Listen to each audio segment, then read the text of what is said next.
It's 3:30 in the morning, and I'm parked at my kitchen table like I'm some sleepless private eye, staring into a mug of coffee that went cold an hour ago. I'm trying to remember when exactly my life slid sideways and turned into something straight out of a bad country song. The house groans and pops around me, old wood settling in the dark, not unlike my own joints after 15 years of swinging hammers and lugging 2x4s. Ryan Callahan, licensed contractor, dependable husband, now killing time with midnight solitaire because his wife apparently thinks I'm dumb enough not to notice she keeps coming home scented like somebody else's cologne. Then the front door eases open. A quiet click. Careful steps down the hall. Emily believes she's being stealthy, but after 18 years of marriage, I can recognize her footsteps the way some people recognize a favorite song. Her heels tap the hardwood in that careful pattern she uses when she's trying not to wake me, the guilty wife shuffle. Working late again? I say, not turning around. She stops dead. I don't have to look to know it, panic fills the room, heavy and damp, like fog rolling in off the harbor. Ryan? What are you doing up? Couldn't sleep, I say. You know how it goes. When the bed's empty, a man's thoughts tend to wander. She appears in the doorway, every inch of her 5'6" frame polished and put together. Even at this hour, she looks like she stepped out of a corporate lifestyle magazine. Auburn hair still flawless. Makeup refreshed.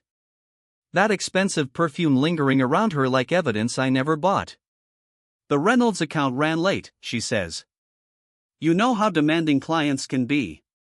Oh, I sure do, I reply. Especially the kind that leave hickeys. Her hand jumps to her neck, fingers scrambling to cover the dark bruise she clearly thought concealer could handle. Under the kitchen light, it might as well be flashing neon. That's not, she starts. I hit a cabinet at the office. Caught the corner weird. Must have been one hell of a cabinet, I say. Funny shape, too. Kinda like a mouth. The color drains from her face, but Emily's always been quick on her feet. That's why she's so good at HR, she can spin nonsense into something that sounds reasonable if you don't look too close. You're being ridiculous, Ryan. I'm exhausted. We'll talk in the morning. She turns to leave. Then her phone buzzes on the counter where she dropped it. The screen lights up. A preview pops into view. Luke, I can't stop thinking about last night. When can we meet again?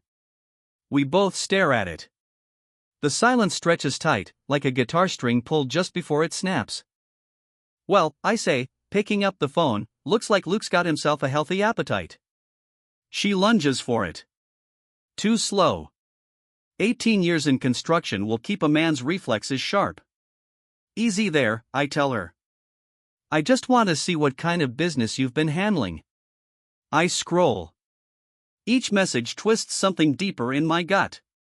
But there's a funny thing about pain, after the first few hard hits, everything starts to go numb.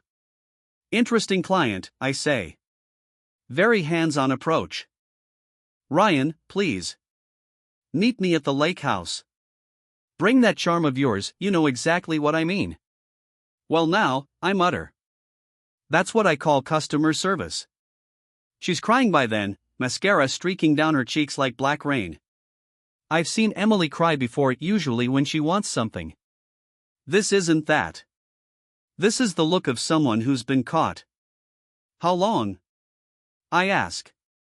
It's not what you think. How long, Em? She swallows. 6 months. 6 months. Half a year of kissing me hello with a mouth that had been busy elsewhere. 6 months of late nights, client dinners, and me making excuses for why my wife felt like a stranger in our own bed. Who is he? Lucas Bennett, she says. He's a consultant. Ex-military. Of course he is, I reply. Let me guess, built like a statue, drives a truck worth more than I make in a year. She doesn't answer. Calls himself Luke, doesn't he? That silence tells me everything.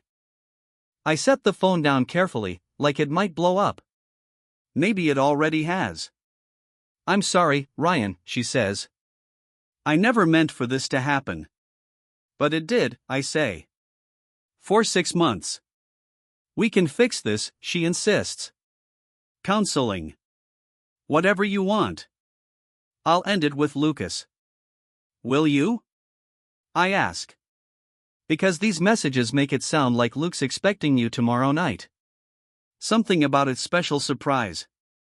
She closes her eyes. I was going to tell you. When? I snap. After you ran off with him? After you emptied our joint account? Or were you planning to just vanish and leave me wondering how my life fell apart? It's not like that. Then tell me what it's like, I say. Explain it slow, like I'm one of those dumb construction guys you're always apologizing for at your office parties. That one lands. Her face turns red. I never said you were dumb. You didn't have to, I say. Every time someone asks what your husband does, you get that look. Like you're embarrassed. Like you settled. That's not true. Isn't it? I ask. When's the last time you introduced me without making a point of saying I work with my hands, like it's some kind of defect? She has no answer. I stand up, joints cracking like the house itself. I'm going to bed. You can take the guest room. We'll deal with the rest tomorrow. Ryan. Robertoro, I repeat.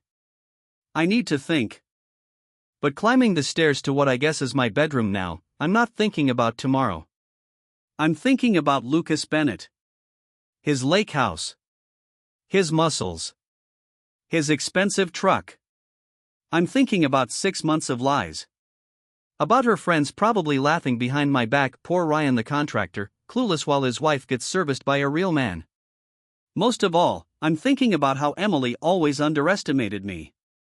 How everyone does. That's going to be their first mistake. Morning shows up too fast and not fast enough. I'm up at 5:30, same as always. Only this time, I'm making coffee for one. Emily's car is gone.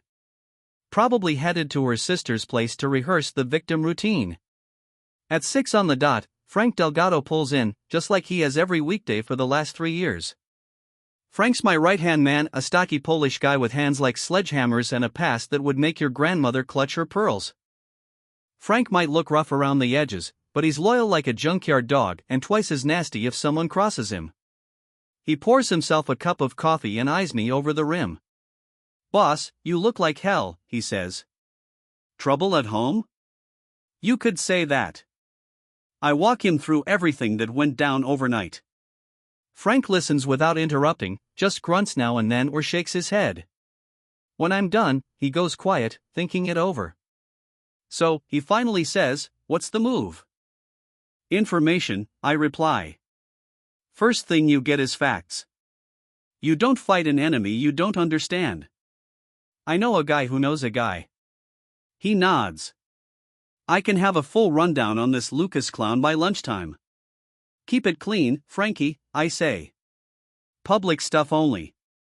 I'm not interested in jail. Relax, boss. Public records, social media, that sort of thing. You'd be amazed what people post about themselves. By noon, Frank's back with a folder thick enough to stop a bullet. Lucas Bennett. 42. Divorced twice. Currently renting a lake house on the pricey side of town. Drives a black F-150 Raptor.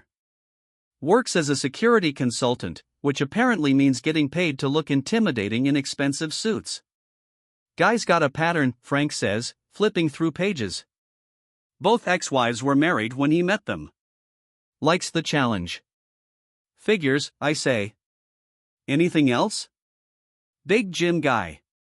Constant workout videos on Instagram. Flexing, posing, protein shake selfies. Real meathead energy. Anything actually useful? Maybe. He's got a standing reservation at Mickey's bar every Friday night. Likes to play the big shot, buy drinks, tell war stories. Mickey's bar. I know it well. Emily and I used to go there back when things were good. Or when I thought they were. There's more, Frank adds. Your wife's not his first stop in town. Remember Margaret Hughes? Married to that accountant, Robert? I do. 4th of July barbecue last year. Margaret was draped all over some jacked up guy while her husband stared at his beer like it owed him answers. That was Lucas, I say. Yep. At least 3 married women that I can confirm. Guys like a tornado rips through marriages and keeps moving. My phone buzzes. Emily. Can we talk? I'm at Natalie's. Natalie Rivera. Her best friend. Her echo chamber. If there's gossip to spread or a story to spin, Natalie's right in the center of it. She runs the town's most popular Instagram account, treating every scandal like breaking news. Tell you what, Frankie, I say. Take the afternoon off. I've got some scouting to do. You want backup? Not yet. Just keep your phone close. I drive over to Natalie's place, a perfectly trimmed suburban nightmare with enough lawn decorations to qualify as a theme park. Emily's Honda sits in the driveway beside Natalie's white BMW, paid for with divorce money after Natalie caught her ex-husband cheating with his secretary. I don't knock. Instead, I park down the street and wait. 20 minutes later, a black F-150 Raptor rolls up. Lucas Bennett steps out, and I finally get a good look at the man sleeping with my wife. He's exactly what I pictured. About 6'2", built like a linebacker, with that fake bronze tan you only get from gym lights. Tight black t-shirt stretched over arms thick as holiday hams. Designer jeans that probably cost more than my monthly truck payment. He walks up to Natalie's door like he owns the place. Through the front window, I see Emily jump up and throw herself into his arms. They kiss like reckless teenagers, hands everywhere, zero shame, while Natalie watches with the eager grin of someone who feeds on other people's chaos. I take pictures. A lot of them. Lucas stays about an hour. Then Emily leaves with him. They climb into his truck, her hand on his thigh, his hand low on her back. More photos. I follow them to the lake house, a massive, modern eyesore that screams insecurity wrapped in glass and steel. They disappear inside, and once again, I sit and wait. This is what 18 years of marriage gets you. Sitting in your truck, watching your wife betray you through expensive windows, documenting your own humiliation frame by frame. But humiliation doesn't last. Revenge, done properly, does. My phone rings. Mrs. Adler. 70 years old, retired, and treats neighborhood surveillance like a public service. Ryan, dear, she says, I hope I'm not bothering you. Not at all, Mrs. Adler. What's on your mind? Well, it's about Emily. I've noticed that man with the black truck coming around when you're at work. I didn't know if I should say anything, but seeing him there again today. You did the right thing calling, I tell her. I just think a wife should be careful about appearances, she adds. People notice. People talk. Yes, ma'am, I say. They sure do. After I hang up, I sit there thinking about appearances. About how Emily has always cared more about how things look than how they really are. Perfect image. Perfect life. That obsession is going to be her undoing. Because after 18 years in construction, I've learned 2 things. The bigger something is, the harder it falls, and the shinier the surface, the uglier the damage underneath. Emily wants to play games? Fine. She's about to find out that the dumb contractor she married has been paying attention this whole time. And I've gotten very good at building things. Time to build her a nightmare. Friday night rolls around, and Lucas Bennett is holding court at Mickey's bar like a conquering hero. He's planted in a corner booth, surrounded by younger guys who think muscles equal wisdom, and a few women looking at him like he's dessert. I'm posted up at the bar, slowly working through a beer while Lucas runs his mouth, spinning war stories that sound an awful lot like scenes lifted from old action movies. Frank's a few tables away, pretending to care about a pool game while quietly keeping tabs on everything. So there I was in the Middle East, Lucas booms, surrounded on all sides. Just me, my sidearm, and my training. I've heard this one before. Pretty sure it starred Steven Seagal sometime in the late 90s. Still, the crowd is hooked, especially the blonde in the low-cut top who keeps laughing too hard and finding excuses to touch his arm. "You believe this guy," the bartender mutters as he tops off my beer. "Been coming in here for months. Same stories, every time. Takes all kinds," I say. Lucas's voice carries across the bar. "The thing about married women is, they appreciate a real man. Someone who takes charge. These suburban husbands?" He snorts. "They get soft. Stop valuing what they've got." A few people laugh. My grip tightens around the bottle. "Like this one I'm seeing now," he goes on, nodding to his audience. "Married to some construction worker. Nice guy, probably, but no spark. No passion. She says he hasn't touched her in months. That part's a lie. We slept together 2 weeks ago. Or at least I thought we did. Maybe for Emily, it was just checking a box." "What's her name?" the blonde asks. "Emily," Lucas says. "Beautiful. Works in HR, way too good for the life she's living." "Isn't that cheating?" someone asks. Lucas shrugs. "I'm not married. And if her husband can't keep her satisfied, that's on him." More laughter. I finish my beer and motion for another. "Besides," Lucas adds, "it's not serious. What would I want long-term with a married woman? For now, she's educational." The way he says it, like Emily's some kind of practice drill, makes my vision narrow. "Educational how?" the blonde presses. "Let's just say married women are appreciative," he says with a grin. "Very appreciative. They'll do things their husbands never even thought to ask for." The table explodes in crude laughter. I set my beer down gently and turn toward them. "Excuse me," I say, walking over. "Lucas, right?" He looks up, irritated. "Yeah. Do I know you?" "Ryan Callahan," I say. "We've got a mutual acquaintance." Recognition flickers in his eyes, followed by a smirk. "Well, I'll be damned. The construction worker." "That's me," I say. "Mind if I sit?" "We're kinda in the middle of something." "I bet you are," I reply. "Sounded like you were talking about your girlfriend." "Emily." The table goes silent. Lucas's smile stiffens, sharp and predatory. "She's not my girlfriend. Just a friend with benefits." "Benefits," I repeat. "That's one way to say it." "Look," he says, leaning back, "I don't want trouble. But if you can't keep your wife happy, that's not my problem." "You're right," I say. "It's not your problem. It's your opportunity." He stands up, and suddenly I'm staring up at 6 feet of muscle and ego. The bar quiets. "You got something to say?" he asks. "Say it." "I was just wondering what kind of man goes after married women," I say calmly. "Seems like the kind of move a coward makes." His face reddens. "What did you just call me?" "A coward," I say. "Someone who can't compete with single women, so he targets the ones already taken. Easy shots. Like fish in a barrel." "You want to take this outside?" "Not really," I say. "I just wanted to see the guy who's been sleeping with my wife. Wanted to know what the hype was about."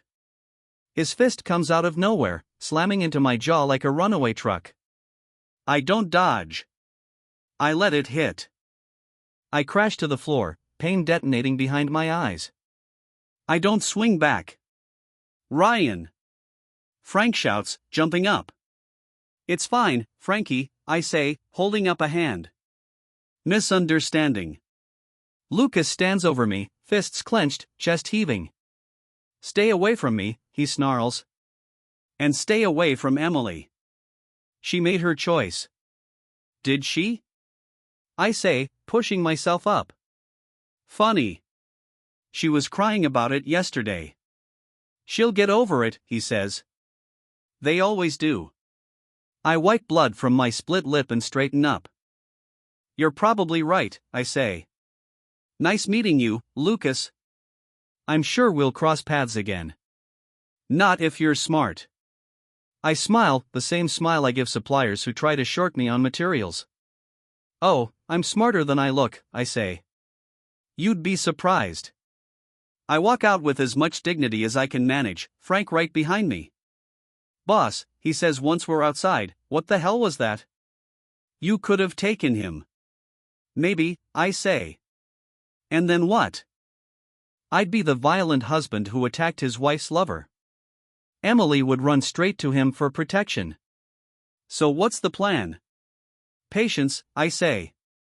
And proof. I pull out my phone and replay the video I recorded, crystal clear audio of Lucas bragging. Calling Emily educational. Talking about grateful married women like they're menu items.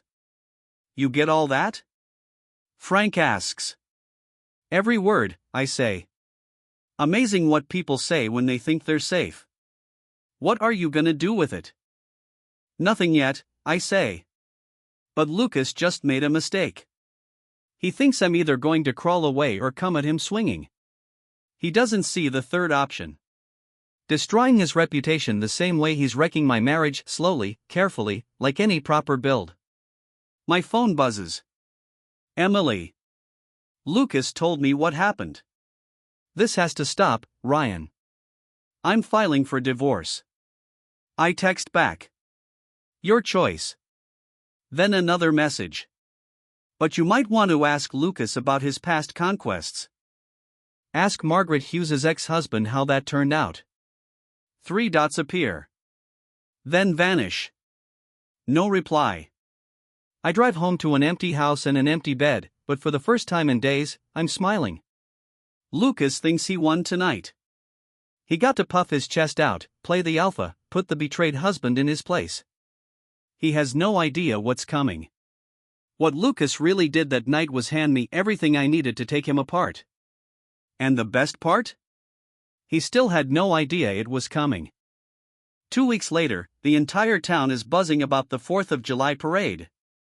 It's the biggest spectacle of the year in our little slice of Maine. Floats, marching bands, local businesses showing off, and enough small-town politics to make Washington look organized.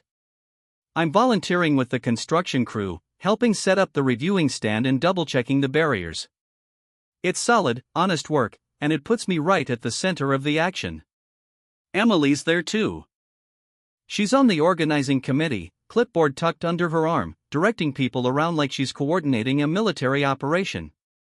Lucas is glued to her side, leaning hard into the supportive boyfriend routine. He's wearing a tight patriotic t-shirt and aviator sunglasses, looking like he stepped straight out of a National Guard recruitment ad. Natalie trails behind them, phone raised, documenting every smile and pose for her followers. The happy couple. Living their best life. No mention of the marriage they ran over to get there. You see them? Frank asks, nodding in their direction. Hard not to, I say. Want me to accidentally spill something on his pretty shirt? Not yet, I tell him. Let them enjoy the moment. The parade kicks off at noon. I'm stationed near the reviewing stand, officially to handle safety issues, unofficially to watch everything unfold. Lucas and Emily snag prime seats, playing the role of the perfect couple whenever a camera swings their way. About halfway through, the high school marching band passes, followed by the fire department. Then comes the float from Reynolds Construction, my biggest competition in town. Big Jack Reynolds waves from behind the wheel while his crew tosses candy to the kids. That's when I see it. Opportunity. Frank, I call out, I need a hand. We move toward a sharp bend in the parade route. Mounted on one of the upcoming floats is a confetti cannon, loaded with red, white, and blue streamers for the grand finale. Boss, Frank says carefully, remember the county fair? When you accidentally set off the fireworks? That was a genuine accident, I say. But you remember how the trigger worked, right? He grins. Clear as day. Think you could accidentally set this one off when Lucas walks by? He studies it. Could be tricky. Lot of variables. I believe in you. Emily and Lucas work their way through the crowd, shaking hands and smiling for pictures. Lucas is loving every second of it, firm handshakes, confident grin, the kind of guy who wins local elections on charm alone. They're about 20 feet from the cannon when Frank makes his move. He stumbles, purely by accident, and grabs the cannon's trigger to catch himself. Boom! The cannon fires straight into Lucas's chest, blasting him with confetti, streamers, and a burst of compressed air. The force sends him staggering backward, arms flailing as he tries to recover. He doesn't. Lucas goes down hard, landing squarely in a pile of horse manure left behind by the mounted police unit that passed earlier. The crowd gasps. Then they laugh. The town's self-appointed alpha male scrambles to his feet, coated in patriotic confetti and horse crap. Natalie's phone is locked on him, capturing every humiliating second. "Oh my God, Lucas," Emily says, rushing forward. He waves her off, face burning red. "I'm fine," he snaps. He isn't. His shirt is ruined. His sunglasses are cracked. There's manure tangled in his hair. "Sir, are you hurt?" I jog over, putting on my best concerned citizen act. "That was a terrible accident." Lucas glares at me. "Accident?" "Absolutely," I say. "Equipment malfunction. These older cannons can be unpredictable." "Ryan's right," Frank adds. "I was checking the safety mechanism when it went off. Could have happened to anyone." Lucas doesn't buy it, but what can he say? That the local contractor masterminded his public humiliation? Even he knows how crazy that sounds. "We should get you cleaned up," Emily says, trying to salvage what's left of the moment. "I'm fine," Lucas repeats, though his voice cracks. The crowd is still laughing. Phones are still recording. His big small-town moment has officially turned into viral content. They leave in a hurry. Lucas tries to hold on to his dignity while dripping manure and confetti. Emily follows, shooting me a look sharp enough to cut rebar. "Nice work," I say to Frank. "Just a happy accident, boss." By evening, the video is everywhere. Natalie posts it with the caption, "When life gives you confetti cannons," and it racks up hundreds of shares in hours. Lucas Bennett, town tough guy, flattened by a parade prop and a pile of horse crap. My phone rings. "Emily. I know you did this." "Did what?" "Don't play dumb, Ryan." "The cannon." "Lucas." "All of it." "And I was 20 feet away." "Ask anyone." "This is harassment." "No," I say. "This is karma." Easy to confuse the two. She tells me Lucas wants to press charges. For what? I ask. Getting hit by confetti? She hangs up. 5 minutes later, Lucas calls. "You think you're clever," he says. "I think I'm a construction worker volunteering at a community event," I reply. Beyond that, I try not to overthink things. This isn't over. "I certainly hope not," I say. "The entertainment value alone is worth it." He hangs up. I pour myself a beer and scroll through the comments under Natalie's video. The town is having a field day. Someone's already turned it into a GIF. But this is just the opening act. Lucas is embarrassed, but he's not broken. That takes more effort. Fortunately for me, effort is what I do best. 3 days later, his response arrives. I pull up to the job site and find my truck sitting on 4/ tires. Spray painted across the side of my trailer is a single word. Loser. There's a note tucked under my windshield wiper. Back off, or it gets worse. Frank lets out a low whistle. Guy's got a temper. Guy's got zero creativity, I say. Vandalism? Threat notes? That's the best he can do? So what's the move, boss? First, we call the cops, I say. Get everything documented. Then we check the cameras.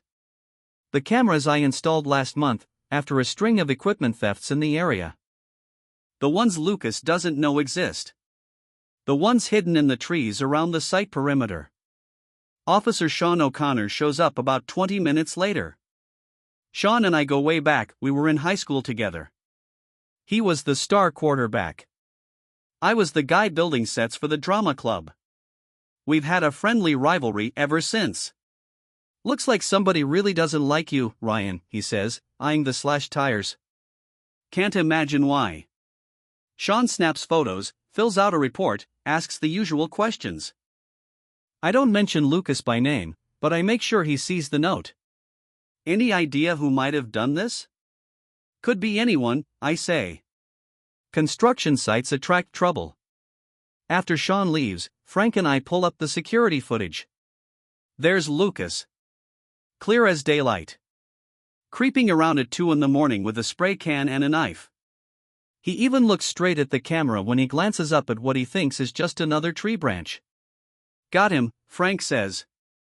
We've got him committing a misdemeanor, I reply. That's not enough. Frank frowns. What do you mean? Lucas is playing checkers, I say. Vandalism. Intimidation. Primitive stuff. I'm playing chess. So what's the plan? We make him angrier. That night, I drive out to Lucas's lake house. His truck's parked in the driveway. Lights are on inside. I park across the street and wait. At 9:30, Emily's Honda pulls in. She steps out, checks her reflection in the mirror, and walks inside like it's routine. Because it is. I give them an hour. Then I make my move. Lucas's truck is immaculate black paint, polished chrome, probably worth more than 6 months of my income. It's his pride and joy. His mechanical extension of self-worth. I don't damage it. That would be sloppy. Instead, I leave a note under the windshield wiper. Nice truck. Shame if something happened to it. A concerned neighbor. Then I go home. The call comes just after midnight. You son of a. Lucas, I say calmly, it's a little late for friendly calls. You were at my house. Was I? I ask. When exactly? Don't play games with me. I'm not playing anything, I say. I'm in bed. Some of us work in the morning. Stay away from my property. Your property? I ask. I thought you were renting. Silence. Lucas, I add, you feeling okay? You sound a bit paranoid. He hangs up. I smile into the dark. The next morning, Sean O'Connor calls. Ryan, we got a complaint about you. Really? From who? Guy named Lucas Bennett. Says you were trespassing. Making threats. That's interesting, I say. Isn't that the same Lucas Bennett who was seeing Margaret Hughes while she was married to Robert? Before moving on to my wife? Sean goes quiet. Small towns have long memories. Sean, I continue, I was home all night. Mrs. Adler saw me taking out the trash around 10. I'll check. And you might want to look into whether Mr. Bennett had anything to do with the vandalism at my site, I add. Just a thought. After we hang up, I call Mrs. Adler. Mrs. Adler, it's Ryan. I need a small favor. By afternoon, Lucas's paranoia is running wild. He calls the police twice more, claiming he's being stalked. Problem is, there's no proof. No evidence. Just the word of a man starting to sound unstable. That's the beauty of psychological pressure, the target does most of the damage himself. Lucas is so focused on me that he's stopped thinking clearly. He's snapping at people. Burning bridges. Alienating anyone who might have taken his side. That night at the bar, everyone's talking. Guy came in here ranting like a lunatic, the bartender says. Wanted me to ban Ryan. And I told him this is America. You don't get to pick who drinks where. What's his deal anyway, someone asks. Guilty conscience, another voice says. You mess with another man's wife, you start seeing enemies everywhere. Heads nod. Murmurs of agreement ripple through the room. Public opinion is shifting, and Lucas doesn't even notice. But I'm not done. Not close. Because when Lucas vandalized my property, he showed me something important. He's willing to break the law when he's angry. Now I just need him angry enough to break bigger ones. That chance comes with Founders Day. The celebration's held at Union Hall, a massive space that doubles as everything from wedding venue to political rally ground. Tonight, it's packed. Half the town shows up, dressed nice, ready to celebrate our little corner of Maine. I organized the whole thing. Invitations. Projector. Sound system. Even hired the DJ. To everyone else, it's just Ryan Callahan doing something nice for the community. Emily's here, of course.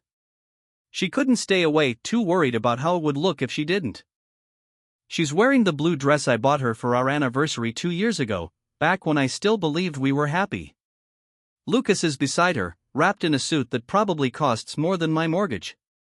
Natalie's floating around with her phone, recording everything. Frank's by the bar, beer in hand, watching the exits. Mrs. Adler is near the dessert table, dispensing gossip like medication. At 8 o'clock sharp, I step up to the microphone. Evening, everyone, I say. Thanks for coming out. The room settles. Faces turn toward me.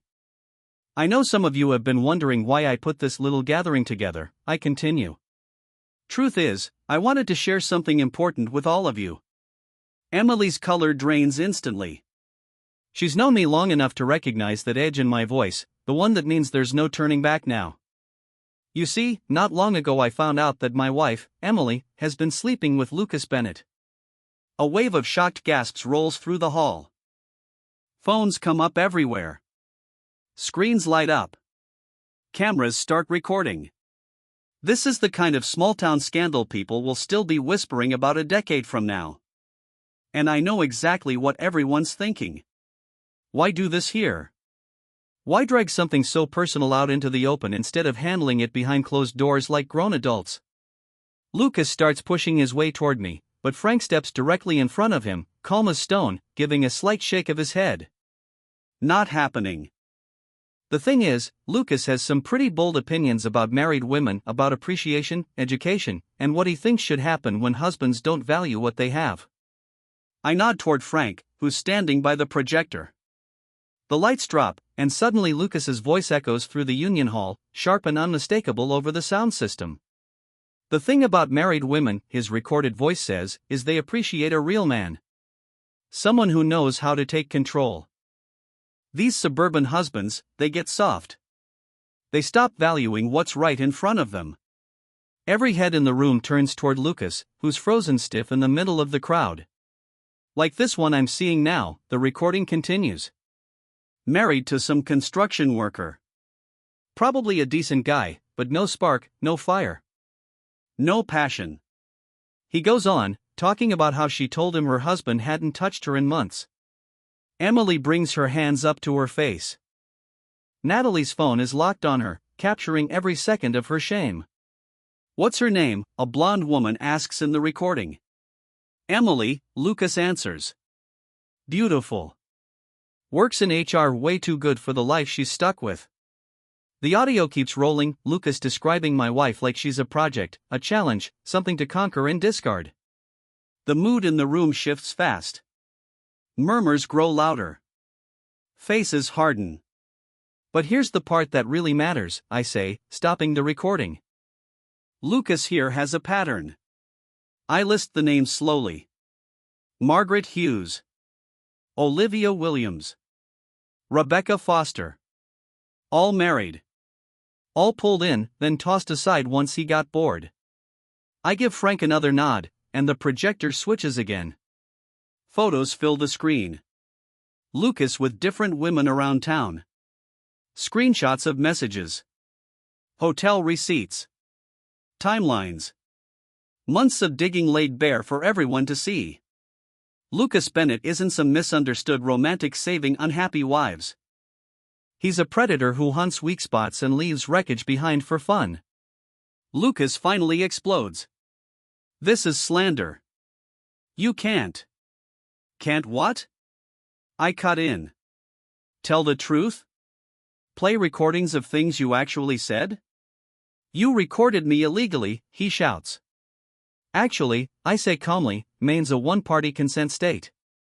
If one person knows a conversation's being recorded, it's legal. I checked. The crowd isn't on his side anymore. These are working people, folks who still believe marriage means something. They don't have much patience for men who brag about destroying families. You son of a witch, Lucas snarls as he shoves his way toward me. Watch your language, I say evenly. There are kids here. He swings. This time, I'm ready. I slip under his punch, and he stumbles past me, off balance, looking ridiculous. Assault, someone yells. He assaulted Ryan. From the back of the room, Sean O'Connor steps forward. Lucas Bennett, you're under arrest for assault. This is crap. He set me up. Lucas shouts. Maybe, Sean says, snapping on the cuffs, but you still threw the punch. As Sean leads him away, I turn to Emily. She's sobbing now, mascara streaking down her face, standing at the center of the storm she helped create. I ask, you want to say anything? Explain yourself? She shakes her head, unable to get a word out. That's fine, I say quietly. I think everyone understands. The room buzzes with energy. Phones are still recording. The story's already escaping the walls of the Union Hall. By morning, it'll be everywhere. By next week, it'll be legend. Lucas keeps shouting threats as he's dragged out, but nobody's listening anymore. He's finished here. His name is wrecked just as thoroughly as he wrecked my marriage. Emily follows him out, probably thinking about bail, lawyers, or whatever comes next. I honestly don't care. Natalie walks up to me as people start filing out. Ryan, that was intense. You just wanted the truth out there, huh? Are you okay? I'm good, Natalie, I tell her. Better than I've been in a long time. And it's true. For the first time since all this started, I feel like myself again. Not the cheated-on husband. Not the clueless construction guy. Not the man who wasn't enough. Just Ryan Callahan, someone who built something solid out of the ruins. Frank joins me, grinning like he just watched a masterpiece. Hell of a performance, boss. Think it'll hold? Oh yeah, I say. Lucas is done here. And once word spreads, probably in a few towns beyond this one too. Emily made her choice. Now she gets the fallout. I look around the hall at neighbors I've known for 18 years. Good people. Honest people. They know right from wrong. Lucas thought he could stroll into town, tear apart marriages, and leave untouched. He was wrong. Emily thought she could trade her blue-collar husband for something shinier and keep her image clean. She was wrong too. Me? I knew exactly what I was doing the moment I saw that first text. I built a trap so tight they tore themselves apart trying to escape it. The good guy finally stopped playing nice, and it felt even better than I thought it would.